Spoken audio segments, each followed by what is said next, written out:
할렐루야. 오늘은 보혜사 성령이라는 제목으로 뉴저지 팔팍 한인 루터교회 이상조 목사님께서 요한복음 16장 4절에서 15절을 본문으로 하나님의 말씀을 전하겠습니다. 오직 너희에게 이 말을 이른 것은 너희로 그때를 당하면 내가 너희에게 이 말한 것을 기억나게 하려 함이요 처음부터 이 말을 하지 아니한 것은 내가 너희와 함께 있었음이니라. 지금 내가 나를 보내신 이에게로 가는데 너희 중에서 나더러 어디로 가느냐 묻는 자가 없고 도리어 내가 이 말을 함으로 너희 마음에 근심이 가득하였도다. 그러하나 내가 너에게 실상을 말하노니 내가 떠나가는 것이 너희에게 유익이라. 내가 떠나가지 아니하면 보혜사가 너희에게 오시지 아니할 것이요 가면 내가 그를 너희에게로 보내리니 그가 와서 죄에 대하여 의에 대하여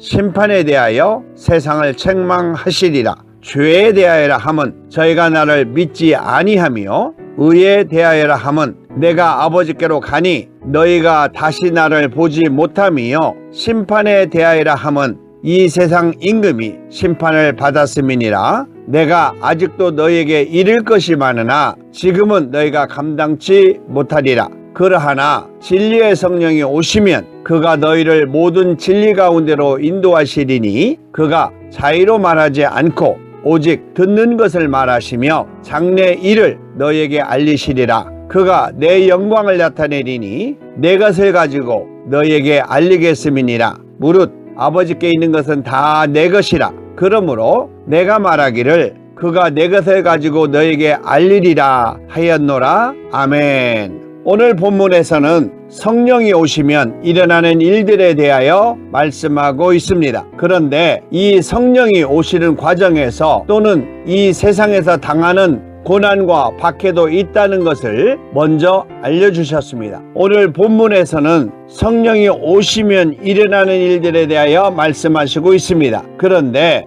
이 성령이 오시는 과정에서 이 세상에서 당하는 고난과 박해도 있다는 것을 먼저 알려주셨습니다. 1절에 우리 예수님께서 내가 이것을 너희에게 이름은 너희로 실족하지 않게 하려 함이니 라고 말씀을 시작하셨습니다. 그렇다면 예수님께서 뒤에 하시고자 하시는 말씀을 하지 않거나 성도들이 잘 듣고 이해하지 못하면 실족할 수 있다는 의미를 갖고 있습니다. 그 내용은 2절에서 사람들이 너희를 추례할 뿐 아니라 때가 이르면 무릇 너희를 죽이는 자가 생각하기를 이것이 하나님을 섬기는 예라 하리라 라고 한다는 것입니다. 이곳에서 두 부류를 생각할 수 있는데 하나는 추례하는 것과 다른 하나는 죽이는 것을 의미하고 있습니다.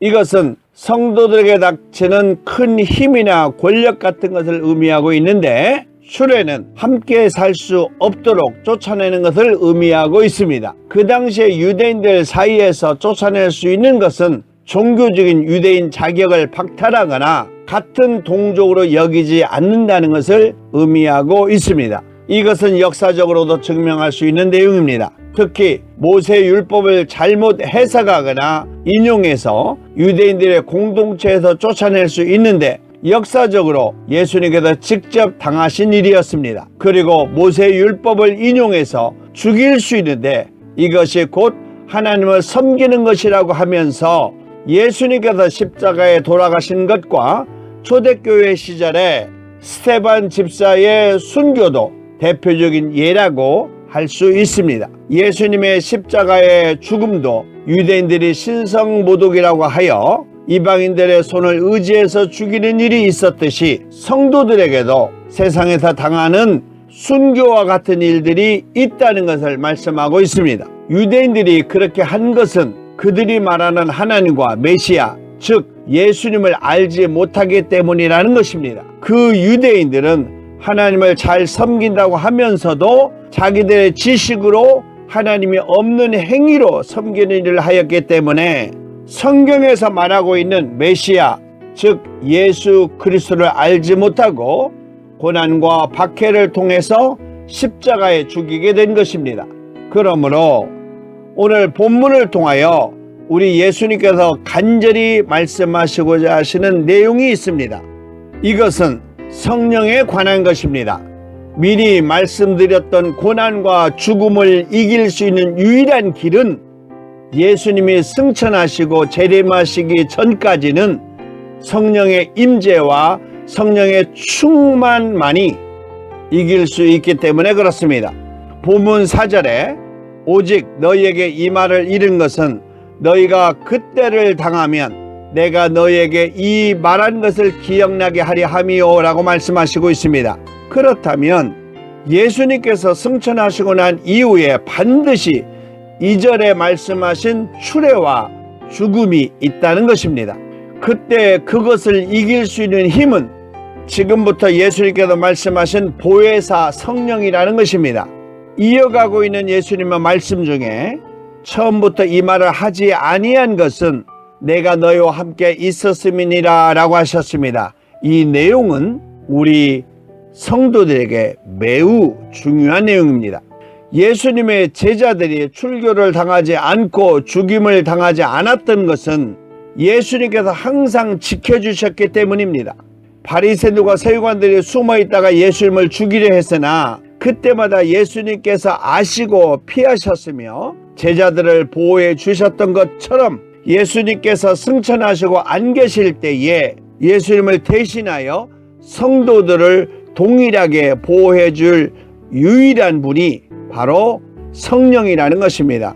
그러므로 예수님이 계실 당시에는 제자들이 미리 걱정할 수 있기 때문에 말하지 않았지만 이제는 곧 승천할 때가 오는데 그때가 되면 제자들에게 큰 걱정거리가 되는데 유대인들에 대한 추례와 박해 그리고 죽음에 대한 두려움이 있다는 것입니다. 예수님께서 제자들에게 이 말씀을 하실 때에도 제자들은 성령에 대하여 잘 알거나 체감하지 못하고 있기 때문에 예수님께서 내가 나를 보내신 이에게로 가는데 너희 중에서 나더러 어디로 가느냐 묻는 자가 없다라고 하신 것입니다. 그리고 도리어 이 말을 함으로 너희 마음에 근심이 가득하였도다 라고 말씀하신 것은 지금 제자들의 상태를 잘 지적해주고 있는 내용입니다. 제자들은 예수님의 고난과 죽음에 대하여 생각도 못했던 이때에 알지도 못하는 성령에 대하여 말씀하시는 것에 대하여 큰 걱정이 된 것입니다. 이어서 7절에 내가 너에게 실상을 말하노니 내가 떠나가는 것이 너에게 유익이라. 내가 떠나지 아니하면 보혜사가 너에게로 오시지 아니할 것이요 가면 내가 그를 너희에게로 보내시리라 라고 하셨습니다. 이 내용은 예수님의 승천과 성령의 임재를 의미하시는 것으로 예수님께서는 우리를 위하여 천국의 처소를 준비하시고 이곳에서는 예수님을 대신하여 예수님께서 보내신 보혜사 성령을 통하여 예수님과 함께 있었던 것처럼 우리 성도들을 보호하시고 지켜주시며 동행해 주신다는 것입니다. 그런데 그들이 아직 성령을 알지 못하기 때문에 성령을 대신하여 보혜사 즉 예수님처럼 보호해 주시고 은혜로 함께 해 주실 수 있는 이름 성령을 대신하여 이해할 수 있도록 그리고 6절에 말씀하신 것처럼 근심에 대하여 안심할 수 있도록 성령을 보혜사로 표현해 주신 것입니다. 이어서 예수님께서는 가면 내가 그를 너희에게로 보내리니 그가 와서 죄에 대하여 의에 대하여 심판에 대하여 세상을 책망하시리라 라고 하셨습니다. 이것은 이미 예수님께서 이 세상에 계실 때에 유대인들을 책망하셨던 내용인데 성령이 오시면 동일하게 책망하시겠다는 것입니다. 특히 이곳에서 유의할 것은 이 세상을 책망하시리라 라고 하신 내용인데 이것은 예수님을 알지 못하는 모든 사람 즉 유대인들을 포함한 모든 사람을 의미하고 있다는 것입니다. 그리고 예수님께서 성령이 책망하실 이 세 가지를 설명해 주셨습니다. 9절에 죄에 대하여라 함은 저희가 나를 믿지 아니함이요 라고 하셨습니다. 죄는 인류가 최초로 지은 원죄를 의미하고 있는 것으로 예수님을 믿지 아니함으로 인하여 그 원죄가 용서받지 못하고 그대로 존재하고 있는 것에 대하여 성령이 책망하신다는 것입니다. 그리고 10절에 의에 대하여라 함은 내가 아버지께로 가니 너희가 다시 나를 보지 못함이요 라고 하셨습니다. 이것은 의의 기준이 예수님이시기 때문에 예수님을 영접하는 것이 의요, 예수님을 영접하지 않는 것, 즉 예수님을 믿지 않는 것이 불의라는 것입니다. 그러므로 예수님께서 아버지께로 돌아가신 것처럼 우리 성도들도 예수님처럼 아버지 하나님께 돌아가는 것, 즉 천국으로 가는 것이 의라는 것입니다. 그리고 11절에 심판에 대하여라 함은 이 세상 임금이 심판을 받았음이니라 라고 하셨습니다. 예수님께서는 영적인 유대인의 왕으로 오셨고 재림을 통하여 확실하게 증명하실 것입니다. 그러므로 예수님을 영접하지 못한 자, 즉 성령으로 충만하지 않는 모든 사람은 심판하신다는 것을 의미하고 있습니다. 그러므로 성령이 오시면 이 세상에 대하여 예수님께서 심판하실 것을 지적하시고 성도들을 보호하신다는 것입니다. 그리고 12절에 예수님께서 내가 아직도 너에게 이를 것이 많으나 지금은 너희가 감당치 못하리라 라고 하신 것은 지금까지 말씀하신 것으로도 제자들에게 하시고자 하시는 말씀을 충분히 전했다는 것을 의미하고 있습니다. 이제 성령에 대하여 결론적으로 진리의 성령이 오시면 그가 너희를 모든 진리 가운데로 인도하시리니 그가 자의로 말하지 않고 오직 들은 것을 말하며 장래 일을 너희에게 알리시리라 라고 하셨습니다. 그러므로 성령이 하시는 모든 것은 바로 예수님과 아버지 하나님이 공동으로 하신 것이다 라고 하는 것을 알리신 것입니다. 이것은 제자들에 대한 위로와 힘이 되는 예수님의 말씀입니다. 이 내용을 통해서도 성부와 성자와 성령이 삼위일체로 함께 일하시는 것을 표현해 주시는 것입니다. 이것을 인정해야 예수님께서 부활하시고 불안하지 않으며 성령을 받고 난 후에 예수님께서 제자들에게 명령하신 복음 전도의 사역을 감당할 수 있는 것입니다. 그리고 14절과 15절에서는 성부와 성자와 성령이 하나이시며 이 세상에 예수님이 계셨던 것처럼 성령은 동일하게 역사하시며 이 모든 것이 아버지 하나님과 함께하는 것이라고 말씀하셨습니다. 그가 내 영광을 나타내리니 내 것을 가지고 너에게 알리겠음이니라. 무릇 아버지께 있는 것은 다 내 것이라 라고 말씀하시므로 성령과 예수님과 아버지 하나님이 하나로 일하신다는 것을 말씀하고 있습니다. 그러므로 성령의 것이 예수님의 것이고 예수님의 것이 곧 아버지의 것이라는 원리인 것입니다. 예수님께서 말씀하시기를 나는 아브라함의 하나님이요 이삭의 하나님이요 야곱의 하나님이로라 하시는 말씀을 읽어보지 못하였느냐? 하나님은 죽은 자의 하나님이 아니요 산자의 하나님이시니라 라고 말씀하신 것처럼 성령이 오셔서 역사하시는 것이 성도들이 살아있는 하나님을 믿고 섬기는 것이다 라고 하는 것을 의미하고 있습니다. 에스겔서 37장에서 마른 뼈에게 하나님의 생기를 들어가게 하니 모두 살아나는 것처럼 성령의 임재가 성도들을 살리고 영생을 얻게 하는 것이며 사도행전 1장에서 성령을 통하여 예수님의 제자들을 선택하시고 복음을 전하게 하셨습니다. 그러므로 영생을 얻는 것과 복음을 전하는 것은 성령의 임재와 충만함을 통하여 이루어지는 것입니다. 오늘 본문을 통하여 우리 예수님께서 우리에게 전하고자 하시는 내용을 생각해 보기를 원합니다. 먼저 예수님께서 우리를 위하여 승천하신다는 것입니다.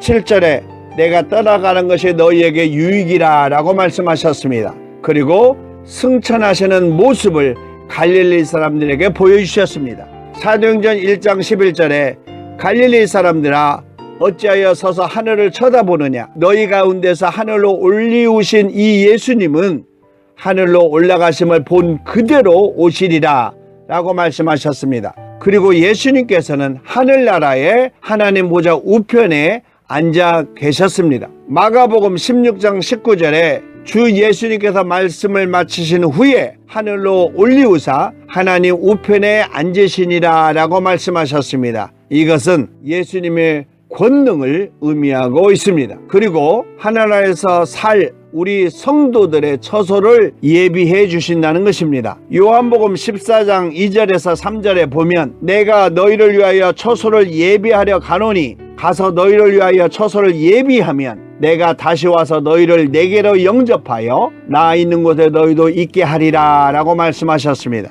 둘째는 우리 성도들을 위하여 보혜사 성령을 보내주신다는 것입니다. 7절에 가면 내가 보혜사 성령을 너희에게로 보내리니 라고 말씀하셨습니다. 요한복음 14장 26절에 보혜사 곧 아버지께서 내 이름으로 보내실 성령 그가 너희에게 모든 것을 가르치시고 내가 너희에게 말한 모든 것을 생각나게 하시리라 라고 말씀하셨습니다. 그리고 보혜사 성령은 예수님을 증거하고 전하신다는 것입니다. 요한복음 15장 26절에 내가 아버지께로서 너희에게 보낼 보혜사 곧 아버지께로서 오시는 진리의 성령이 오실 때에 그가 나를 증거하실 것이요 라고 말씀하시고 사도행전 1장 8절에 오직 성령이 너희에게 임하시면 너희가 권능을 받고 예루살렘과 온 유대와 사마리아와 땅끝까지 이르러 내 증인이 되리라 라고 말씀하셨습니다. 그리고 보혜사 성령은 성도들이 영생을 얻도록 함께 해 주신다는 것입니다.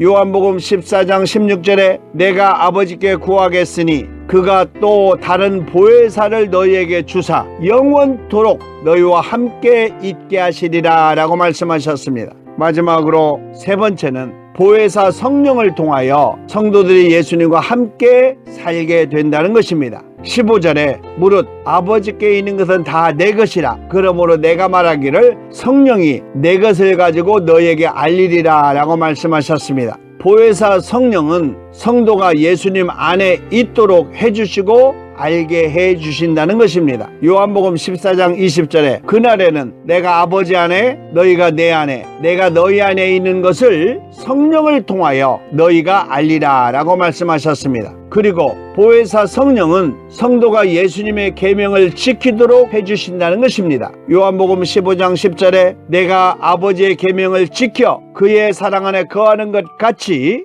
성령을 통하여 너희도 내 계명을 지키면 내 사랑 안에 거하리라 라고 말씀하셨습니다. 그리고 보혜사 성령은 구원을 이루는 믿음을 알게 하시고 구원을 확정하게 해 주신다는 것입니다. 요한복음 10장 38절에 내가 행하거든 나를 믿지 아니할지라도 그 일은 믿으라. 그리하면 너희가 아버지께서 내 안에 계시고 내가 아버지 안에 있음을 믿음을 통해서 깨달아 알리라 라고 말씀하셨습니다. 우리 예수님께서는 아버지 하나님께 올라가시고 우리를 위하여 보혜사 성령을 보내주시겠다고 약속하셨습니다. 그 성령은 성도가 구원을 이룰 수 있도록 완전히 지키시고 보호하시고 인도해 주시는 하나님이십니다. 사랑하는 믿음의 성도 여러분, 이 세상에서 보혜사 성령을 통하여 예수님을 증거하는 삶으로 사시는 아름다운 성도의 삶이 되기를 우리 주 예수 그리스도 이름으로 축원합니다. 아멘.